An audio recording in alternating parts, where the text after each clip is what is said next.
मुख्यमंत्री साहेबांना अनुरोध आहे की कमीत कमी विदर्भाचं मंत्रालय अलग करा नागपुरात, जेणेकरून विदर्भातील लोक 10 वेळ इतक्या दूर जाऊन आपल्या समस्या तिथे त्रासून पुन्हा वापस येणार नाही.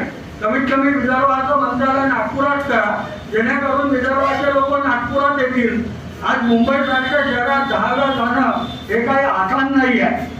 तिथे राहायला जागा नाही आहे, हॉटेलचं सर्व महाग आहे. तरी बिचारे गरीब लोक इथून मुंबईला जातात का आपली त्रासून नागपूरला वापस येतात. तरी माझे मुख्यमंत्री साहेबांना निवेदन आहे की कमीत कमी नजूरच्या भूखंडाचा तो 1968चा GR बदलवून जे पहिले ज्याप्रमाणे लीज करून देण्यात येत होते रेडी रेकनाच्या 1 आणि 2% आकारून, त्याचप्रमाणे प्रत्येक नजूर भूखंडधारकांना लीज करून देण्यात यावे व लवकरात लवकर या सर्व नजूरधारकांची समस्या दूर करावी ही आमची मागणी आहे. तुमचा भारतीय जनता पार्टीवर विश्वास नाही का? जनतेला न्याय देत आहे? बघा, समस्या जनतेची समस्या असते, आता की पार्टी नसते का. आज आम्ही जे पण राजनेता बनतो, आज आमची सरकार आहे म्हणजे याच्यावर लोकांच्या समस्येकडे लक्ष द्यायचे नाही का. गेल्या काही वर्षापासून नदीचा विषय पुढे येतोय, सरकार गंभीर नाही असं म्हणणं आहे का? बिलकुल माझं हेच म्हणणं आहे, सरकार गंभीर नाही आहे. काय तुम्हाला याच्यामध्ये चुक्या वाटतात? तुझ्या वाटतात की मला तर असं वाटतं की आमच्या विदर्भाचे प्रश्न आहे म्हणून याकडे लक्ष देण्यात येत नाही. विदर्भ आणि नजूर हा विषय वेगळा आहे ना. कारण की सगळ्यात जास्त थांबलेले जे आहे नजूरचे हे आपल्या विदर्भातलेच आहे का.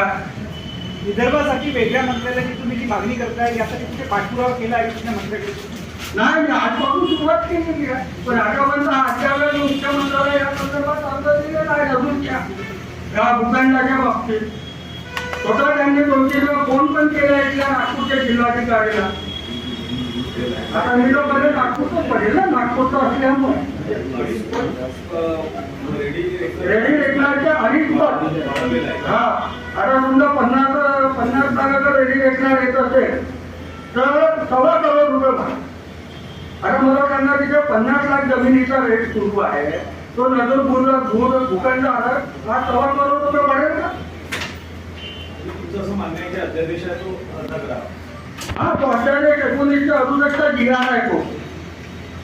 तो 1968चा GR रद्द करण्यात आले. जसं पहिले भूखंडाकांना आता समजा त्यावेळेला पण असेल तर त्यावेळेला रेडी रेकनार होतं काय, नाविन्य होतं काय. आता महाराष्ट्र शासनाचे तिजोरीत पैसा आला पाहिजे म्हणून प्रत्येक वेळेला हे रेडी रेकनार दर वाढवत गेले.